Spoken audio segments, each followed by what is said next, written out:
Price Lord. ஆண்டவர் இயேசு கிறிஸ்துவின் வல்லமையுள்ள நாமத்தினாலே இந்த எழும்பேன் புயலுக்கு மேல் செய்திகளை நீங்கள் பார்த்து கொண்டிருக்கிறீர்கள். கர்த்தர் உங்களை ஆசீர்வதிப்பாராக. இன்றைக்கு நாம் பார்க்க வேண்டிய வசனம் ரீடிங் பேசேஜ் என்னன்னு பார்த்தீங்க அப்படின்னா, மார்க் எழுதின சுவிசேஷம் 4ஆம் அதிகாரம், 5ஆம் அதிகாரம், 6ஆம் அதிகாரம், 3 அதிகாரங்களை நீங்கள் படிங்கள். அதிலேருந்து ஒரு வசனத்தை நாம் பார்க்க போகிறோம்.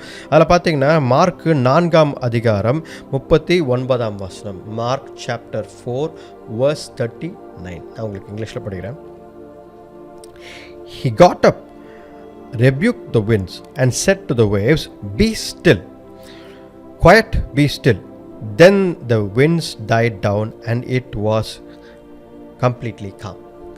பாருங்க, இது ஒரு அற்புதமான சுச்சுவேஷன். என்ன அப்படின்னு பார்த்தீங்கன்னா, சீஷர்கள் ஆண்டவரோடு சேர்ந்து படகில் ஏறி பயணம் செய்து கொண்டிருக்கிறார்கள். இதுதான் ஒரு பிக்சர், ரைட்டுங்களா? அப்போ இது படகில் ஏறி அவங்க பயணம் செய்யும் பொழுது ஆண்டவர் போட்டில் இருக்கிறாரு. பயங்கரமான புயல், பயங்கரமான பிரச்சனை. இது ரியலாக நடக்குது. இது ஏதோ ஒரு கற்பனை அல்ல, அவங்க ஏதோ ஒரு இலூஷன் கிடையாது, ஏதோ ஒன்று நடக்க போகுது அப்படியெல்லாம் இல்லை. உண்மையாலே பயங்கரமான பிரச்சனை. தண்ணீர் போட்டுக்குள்ளே வருது, எல்லாம் தத்தளிக்கிறாங்க. என்ன பண்ணலான்னு தவிக்கிறாங்க. முதலாவது ஒன்று புரிந்து கொள்ளுங்கள், even if Jesus is in your boat, you might face problems, struggles. ஆண்டவர் இயேசு கிறிஸ்து நம் படகில் இருக்கிறார் என்பதற்காக பிரச்சனைகள், போராட்டங்கள் வராமல் இருக்காது. நீங்கள் யோசிக்கலாம், இயேசு என் படகில், Jesus is in my boat. அப்போ எனக்கு பிரச்சனை, போராட்டம் கிடையாது, சந்தோஷமான வாழ்க்கை, ஜாலியான வாழ்க்கை, ஹாப்பி. நம்ம இதை செய்யலாம், அதை செய்யலாம், ஒன்றும் பிரச்சனை, ஆண்டவர் பார்த்து கொள்வார். இல்லை, இப்படி நடக்கவில்லை. அப்படி உண்மை என்றால் அவர்கள் படகில் போகும்பொழுது எந்த பிரச்சனை, போட் போயிட்டு வந்திருக்கணும், ஒரு பிரச்சனையும் இல்லாமல். அவர்கள் என்ன சொல்லியிருக்கணும், ஆண்டவர் இயேசு கிறிஸ்துவோடன் படகில் போனோம், ஒன்றுமே நடக்கலைங்க, ஸ்மூத்தாக போச்சு, ஸ்மூத்தாக வந்துச்சு. இப்படி தானே வாசனம் இருக்கணும், இல்லையே? ஆண்டவர் இயேசு கிறிஸ்து படகில் படுத்து தூங்கி கொண்டு இருக்கிறார். ஆனால் இங்கே ஒரே பிரச்சனை, முழுகி போய் கப்பல் உடையிற நிலைமை, அந்த போட் உடையிற தவிக்கிறார்கள். அப்போ பாருங்கள், இன்றைக்கு நம் வாழ்க்கையில் பிரச்சனைகள், போராட்டங்கள் வருமா? என் வாழ்க்கையில் ஆண்டவர் இருக்கிறாரு. நான் கர்த்தர் பின்னாடி தானே போகிறேன், நான் வேதத்தை படிக்கிறேன், பைபிளில் படிக்கிறேன், நான் ஜெபம் பண்ணுறேன், சர்ச்சுக்கு போகிறேன், எல்லாமே செய்கிறேன். ஆனால் எனக்கு வாழ்க்கையில் பிரச்சனை இருக்கே, என்ன அது அப்படின்னு பார்த்தீங்கன்னா, ஆண்டவர் விசுவாசத்தை பரிசோதித்து பார்க்கிறார். He is testing your faith. நீங்கள் எந்த லிமிட் வரைக்கும் கர்த்தருடன் இருக்கிறீங்க? விசுவாசம் இருந்து நீங்களே தண்ணீரை பார்த்து இயேசு கிறிஸ்து நாமத்தினாலே அந்த புயலை பார்த்து பி குவைட் என்று சொல்வீர்களா என்று ஆண்டவர் பார்க்கிறார். அன்றைக்கு அந்த சீஷர்கள் யாராவது ஒருத்தர் எழுந்து இயேசு கிறிஸ்து படகில் இருக்கிறார், இயேசு கிறிஸ்து நாமத்தினாலே பி ஸ்டில் என்று சொல்லியிருந்தார்கள். ஒருவேளை ஆண்டவர் அவர்களை ஜெபத்தை கேட்டு அந்த ஸ்டாமை நிறுத்தியிருக்கலாம். ஏனென்றால் ஆண்டவர் என்ன சொல்கிறார் வசனத்தில், நான் மேலே போகிறேன், பரலோகத்துக்கு போகிறேன், நான் செய்த காரியத்தை காட்டிலும் நீங்கள் என்னுடைய பெரிய காரியங்களை செய்வீர்கள் என்று ஆண்டவர் சொன்னார். வசனத்தில் இருக்கு. அப்படி பார்த்தீங்கன்னா ஆண்டவர் இயேசு கிறிஸ்து என்ன சொல்கிறாரு, நீங்கள் பெரிய காரியத்தை செய்ய போகிறீங்க. the things that I did, greater things you will doன்றார். அப்போ பாருங்கள், God is a miraculous God. அவர் நம் படகில் வந்து கொண்டிருக்கிறார். ஆனால் அவர் படகில் வருகிறார் என்பதற்காக பிரச்சனை, போராட்டம் இல்லாமல் இருக்காது. நமக்கு விசுவாசம் வேண்டும், நமக்கு தைரியம் வேண்டும். நாம் அந்த பிரச்சனையை எதிர்த்து ஆண்டவர் இயேசு கிறிஸ்து நாமத்தினாலே, அத்தாரிட்டியில் நாம் அந்த பிரச்சனையை எதிர்கொள்ள வேண்டும். ஆண்டவர் என்ன சொல்கிறாரு, நான் கூட இருக்கிறேன், நீ கவலைப்படாத, அந்த பிரச்சனையை நீ சந்தித்து பார், ஒன்றும் பிரச்சனை கிடையாது, நான் தான் கூட இருக்கிறேன் அப்படின்ற. பாருங்க, ஆண்டவர் இயேசு கிறிஸ்து படுத்து கொண்டு இருந்த படகு முழுகி விடுமா? சீஷர்கள் யோசித்திருக்கணும். ஓகே, அந்த சுச்சுவேஷனில் பயங்கர பேனிக்கு, அவர்களுக்கு என்ன செய்யணும்னு தெரியல. நியாயமாக பார்த்தா அவங்க என்ன பண்ணியிருக்கணும், எவ்வளோ புயல் வந்தால் என்ன, ஆண்டவர் இயேசு கிறிஸ்து நம்மோடு இருக்கிறாரு, இந்த படகு முழுகிடுமா? ஆண்டவர் இயேசு கிறிஸ்து நம்மோடு இருக்கிறாரு, நம்ம படகு எப்படி முழுகிடும்? புயல் வந்தால் என்ன, பிரச்சனை வந்தால் என்ன, ஆண்டவர் இயேசு கிறிஸ்துவோட படகு முழுக முடியாது என்று அவர்களுக்கு விசுவாசம் வேண்டும். ஒன்று இல்லை என்றால் அவர்கள் என்ன செய்யணும், அறிக்கையிட்டு என்ன பண்ணியிருக்கணும், புயலை நிறுத்தியிருக்க வேண்டும். இதாவது செஞ்சுருக்கணும். ஆனால் அவர்கள் அந்த பேனிக் மோடில் அவர்கள் என்ன செய்து விட்டார்கள், பதட்டம் அடைந்து ஆண்டவரை போய் எழுப்புகிறார்கள். ஆண்டவரை எழுத்துங்க. இன்றைக்கு கூட பார்த்தீங்க அப்படின்னா நம்ம அந்த மோடில் தான் இருக்கிறோம். கர்த்தர் பார்த்துக்கொள்வார். கர்த்தர் நம்முடன் இருக்கிறார். ஆண்டவர் இயேசு கிறிஸ்து நம்முடன் இருக்கிறார். பேனிக் மோடுக்கு போகாதீங்க. ஐயோ பதட்டம் அடைஞ்சு ஐயோ என்ன ஆகப்போகுது போச்சு, இதாச்சு அதாச்சு, இனிமேல் யார் நமக்கு கடைசி நேரம் லாஸ்ட் மினிட்னு ஒன்று கிடையவே கிடையாதுங்க. ஆண்டவர்கிட்ட ஆண்டவரால் எல்லாம் கூடும். நடக்க முடியாது, இம்பாசிபிள் என்று ஒன்றுமே கிடையாதுங்க. ஆண்டவரால் எல்லாம் கூடும். செய்ய முடியாத காரியத்தை ஆண்டவரால் செய்ய முடியும். உங்களால் இமேஜின் பண்ணியே பார்க்க முடியும். இதெல்லாம் ஆகுமா, இதெல்லாம் பாசிபிளான்ற காரியத்தை கூட ஆண்டவரால் செய்ய முடியும். லாஸ்ட் மினிட்னு ஒன்று கிடையாது. பாருங்கள், லாசரஸ் விஷயத்தில் ஆண்டவர் 4 நாட்களுக்கு பிறகு போகிறார். நாருமே என்று எல்லாத்தையும் மூக்கை மூடிக்கொண்டார்கள். ஆண்டவர் சொன்னார், கர்த்தரை என்னை நம்புங்கள். மனிதனால் கூட, அதாவது கடவுளால் முடியும், என்னால் முடியும். உயிர்த்தெழுதல் நானே என்கிறார். ஹல்லேலூயா. எனக்குள்ளே ஜீவன் இருக்கிறது நானே என்கிறார். கர்த்தரை நீ நம்பு. கடைசி நிமிஷம் ஒன்று கிடையாது. கர்த்தரால் எந்த சூழ்நிலையும் மாற்ற முடியும். அப்போ பாருங்கள், எல்லாரும் போய் தட்டி எழுப்புறாங்க, ஆண்டவர் இயேசு கிறிஸ்து எழுந்துங்க.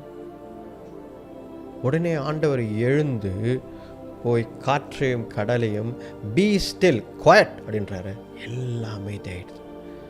அப்புறம்தான் இவர்களை திரும்பி பார்த்து ஆண்டவர் ஒரு வார்த்தை சொல்கிறாரு பாருங்க. என்ன சொல்கிறாரு? 40வது வசனத்தில், why are you so afraid? Do you still have no faith?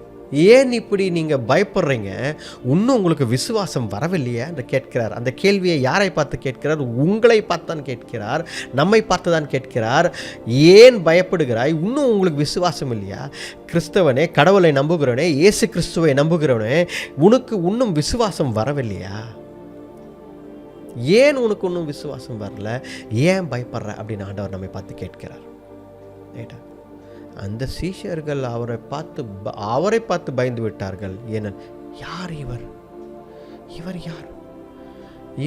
இவர் சொன்னா கை நீட்டி அமைதியாயிருன்னு சொன்னா காற்றும் கடலும் அமைதியாகிவிட்டது. சூப்பர் நேச்சுரலாக இருக்கிற எல்லா வானத்தில் இருக்கிற காரியங்கள் எல்லாம் இவருக்கு கீழ்ப்படுகிறதே. இவர் யார் என்று எல்லாரும் யோசித்து பயந்து விடுகிறார்கள். பாருங்க, just because God is quiet, it doesn't mean that he is not going to save you. It doesn't mean that he is not doing anything. ஆண்டவர் அமைதியாக இருக்கிறார் என்று சொன்னால், அதனால் நம் வாழ்க்கையில் எதையும் அவர் செய்யவில்லை, பின்னாடி எதையும் செய்து கொண்டவில்லை, நம்மை காப்பாற்ற மாட்டார் என்ற அர்த்தம் கிடையாது. ஆண்டவர் சும்மா இருக்கிறார் என்றால் நம்மை சோதித்து பார்க்கிறார். அவரை ஏற்ற நேரத்தில் நம்மை காப்பாற்றுவார். நாம் என்ன செய்கிறோம், நீ எப்படி நடந்து கொள்கிறாய், வாட் இஸ் யோர் ரியாக்ஷன் என்பதை ஆண்டவர் பார்த்து கொண்டிருக்கிறார். எங்கே உன் விசுவாசம் என்று பார்த்து கொண்டிருக்கிறார். Is God silent in your life? ஆண்டவர் சும்மா இருக்கிறாரா? படகில் தூங்கி கொண்டிருந்தார். அந்த மாதிரி ஆண்டவர் உங்கள் வாழ்க்கையிலும் அமைதியாக இருக்கிறார். வாழ்க்கை என்னும் படகில் ஆண்டவர் அமைதியாக இருக்கிறாரா உங்கள் வாழ்க்கையில்? நல்லா தெரிஞ்சுக்குங்க. ஆண்டவர் அமைதியாக இருக்கிறார்னா அவர் காப்பாற்ற மாட்டார் என்று அர்த்தம் கிடையாது. அவர் நிச்சயமாக காப்பாற்றுவார். ஆண்டவர் அமைதியாக இருக்கிறார்னா அவர் உங்களை பற்றி அக்கறை இல்லை என்று அர்த்தம் கிடையாது. அவர் உங்களை நேசிக்கிறார். ஆண்டவர் அமைதியாக இருக்கிறார்னா நேரம் வரவில்லை என்ற அர்த்தம். ஆண்டவர் அமைதியாக இருக்கிறாரா பின்னாடி ஏதோ செய்து கொண்டு இருக்கிறார் என்ற அர்த்தம். ஆண்டவர் அமைதியாக இருக்கிறார்னா உங்கள் விசுவாசத்தை பார்த்து கொண்டிருக்கிறார் என்ற அர்த்தம். ஆண்டவர் அமைதியாக இருக்கிறாரா நீங்கள் என்ன செய்கிறீர்கள் என்று பார்த்து கொண்டிருக்கிறார். ஆண்டவர் அமைதியாக இருக்கிறார் உங்களுடைய ரியாக்ஷன் என்ன, உங்களுடைய ஆக்ஷன் என்ன, நீங்கள் என்ன செய்ய போகிறீர்கள், நீங்கள் விசுவாசத்தில் எந்த அளவுக்கு போறீங்க என்று ஆண்டவர் பார்த்து கொண்டிருக்கிறார். இதனால் தான் ஆண்டவர் அமைதியாக இருக்கிறார். ஹல்லேலூயா. பாருங்க, அந்த சீஷர்கள் அவரை பார்த்தவுடன் யார் இவர் அப்படின்னு சொல்லி வியந்து போகிறார்கள். முதலாவது ஒன்று தெரிந்து கொள்ள வேண்டும், ஆண்டவர் யார் என்பதை புரிந்து கொள்ள வேண்டும். நிறைய பேர் ஆண்டவரை விசுவாசிக்கிறார்கள். இயேசு கிறிஸ்து தான் என் கடவுள், அவரை நான் நேசிக்கிறேன், என் கடவுள் அவர்தான், நான் சின்ன வயசுலேருந்து எனக்கு இயேசு கிறிஸ்து ரொம்ப பிடிக்கும் அப்படின்னு சொல்கிறவங்க நிறைய பேர் இருக்காங்க. இதனால் என்னங்க நான் கேட்குறேன், அதனால் என்னங்க? உங்களுக்கு சின்ன வயசுலேருந்து நிறைய தான் பிடிக்கும், என்னென்னவோ காரியம் பிடிக்கும், அதில் ஒன்று இயேசு கிறிஸ்து. இதில் போய் என்னங்க? ஆண்டவர் இயேசு கிறிஸ்துவை நேசிப்பதால், ஆண்டவர் இயேசு கிறிஸ்துவை நீங்கள் பற்றுதலாக ஏற்றுக்கொள்வதால் உங்கள் வாழ்க்கை மாறப்போவதில்லை. முதலாவது ஒன்று தெரிந்து கொள்ளுங்கள், அவர் யார் என்பதை புரிந்து கொண்டு அதுக்கப்புறம் அவரை நேசியுங்கள், அவரை பிரியமாயிருங்கள். சீஷர்கள் அன்றைக்கி இயேசு கிறிஸ்து யாருன்னே தெரில, பின்னாடி போயின்னு இருக்காங்க. அவர் பின்னாடியே போகிறாங்க. அவர் சொல்கிற நல்ல மெசேஜ் கொடுக்குறாருப்பா, நல்லா ப்ரீச், பயங்கர அத்தாரிட்டியோடு ப்ரீச் பண்ணுறாரு. ஓகே, குருடர்களை பார்வை கொடுக்குறாரு, குஷ்டரோகிகளை சுகமாக்குறாரு, பிசாசுகள் ஓடுகிறது, ஒரே மிராக்கிள்ஸ். ஓகே, பயங்கரமாக ஆண்டவர் அற்புதங்களை செய்து கொண்டிருக்கிறார். ஓகே, அவர் நல்ல டீச்சர், நல்ல ஒரு போதகர், இப்படி தான் அவர்கள் பார்த்து கொண்டே இருக்கிறார்கள். ஆனால் இன்றைக்கு என்ன நடந்தது? ஆண்டவர் இந்த அற்புதத்தை செய்த பிறகு இவர் தேவகுமாரன் என்று புரிந்து கொண்டார்கள். ஏனென்றால் காற்றும் கடலும் இவருக்கு கீழ்ப்படுகிறது, மனிதனால் இதை செய்ய முடியாது. மனிதனால் மனிதர்களை கீழ்ப்படுத்தலாம், ஆனால் காற்றையும் கடலையும் கீழ்ப்படுத்த முடியாது. they will not obey to man என்று புரிந்து கொண்டார்கள். ஆனால் இவர் தேவகுமாரன், he is the son of God என்று புரிந்து கொண்டார்கள். இவர் கடவுள், இவர் சொன்னதால் காற்றும் கடலும் அடங்கிவிட்டது என்று அவர்கள் புரிந்து கொண்டார்கள். நீங்கள் என்ன புரிந்து கொண்டீர்கள் உங்கள் வாழ்க்கையில்? உங்கள் வாழ்க்கையில் ஆண்டவர் யாராயிருக்கிறார்? ஆண்டவரை பற்றி உங்கள் நன்றாக புரிந்து கொண்டீர்களா? அதுதான் முக்கியம்.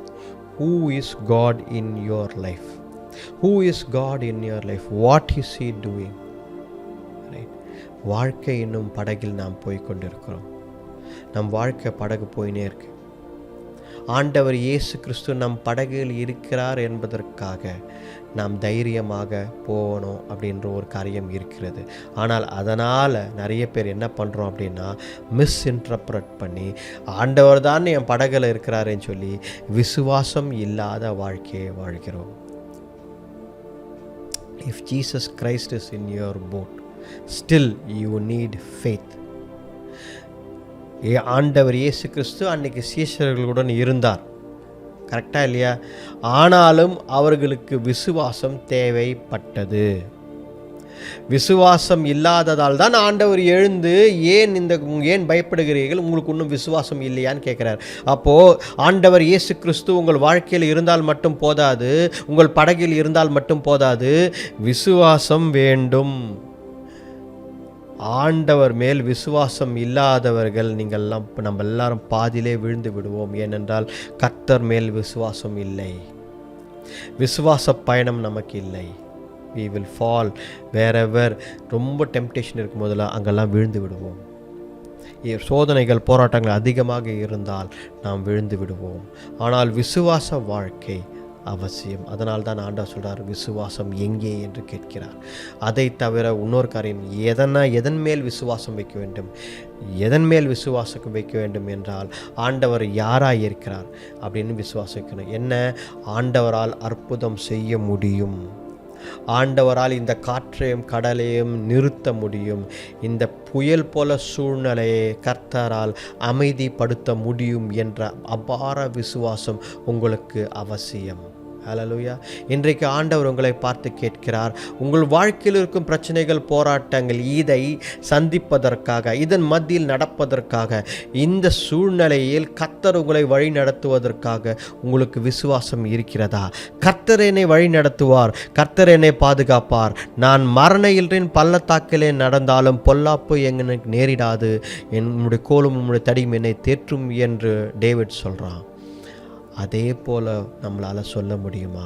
விசுவாசத்துடன் கர்த்தரை நான் நம்புகிறேன், அவர் என்னை காப்பாற்றுவார், அவர் என்ன செய்கிறார் என்பதை நான் விசுவாசிக்கவில்லை, அவர் யாராய் இருக்கிறார் என்பதால் நான் விசுவாசிக்கிறேன். அவர் கடவுள், அவர் தேவகுமாரன், அதனால் நான் அவரை விசுவாசிக்கிறேன் என்று நீங்கள் வாழ வேண்டும். ஹல்லேலூயா. கண்களை மூடி ஜெபிப்போம். ஆண்டவரே இயேசுவே, உம்மை துதிக்கிறோம். கர்த்தாவே தேவரே, அப்பா, இந்த நாளுக்காக நன்றி, உம்மை துதிக்கிறோம். இயேசுவே, நீர் மகா பரிசுத்த தேவன், நேற்றும் இன்றும் என்றும் மாறாதவர். ஆண்டவரே, இந்த ஜெபத்தை உம்முடைய நாமத்தில் ஏறெடுக்கிறோம். ஆண்டவரே, விசுவாசம் இல்லாதவர்களை காப்பாற்றுங்க. ஆண்டவரே, இந்த நேரத்தில் கூட பிரச்சனைகள், போராட்டங்கள் என்னை சூழ்ந்து கொண்டு இருக்கிறதே என்று நிறைய பேர் யோசிக்கிறாங்க. ஆனால் அந்த படகில் நீர் இருக்கிறீர் என்பதை அவர்கள் புரிந்து கொள்ளவில்லை. விசுவாச பயணத்தை கொடுங்க ஆண்டவரே. தேவரே, அப்பா, விசுவாச பயணம். ஆண்டவர் இயேசு கிறிஸ்து என்னோடு இருக்கிறார், எனக்கு எதுவும் ஆகாது, நான் ஐ ஆம் வித் யூ என்று ஆண்டவர் சொல்லியிருக்கிறார். அதனால் எனக்கு எதுவும் ஆகாது. நான் அவர் மேல் விசுவாசத்தை வைத்து நான் தினந்தோறும் வாழ்வேன். கர்த்தர் என்னை விடுவிப்பார் இந்த விசுவாசம் எனக்குள்ளே வர வேண்டும். நாம் ஆண்டவரை நோக்கி பார்த்து கேட்போம். ஆண்டவரே, எனக்கு தைரியத்தையும் விசுவாசத்தையும் தாருங்க ஆண்டவரே. உமக்காக வாழ கிருபை தாங்க ஆண்டவரே. ஆண்டவரே, இந்த பிள்ளைகள் எல்லாரையும் ஆசீர்வதித்து வழிநடத்துங்க. ஒவ்வொருத்தரையும் தாங்கி வழிநடத்துங்க. இந்த ஜெபத்தை மீட்பர் ரட்சகரன் ஆண்டவர் இயேசு கிறிஸ்துவின் வல்லமையுள்ள நாமத்தில் வேண்டிக் கொள்கிறோம். ஜீவனுள்ள நல்ல பிதாவே, ஆமென். ஆமென். Praise the Lord.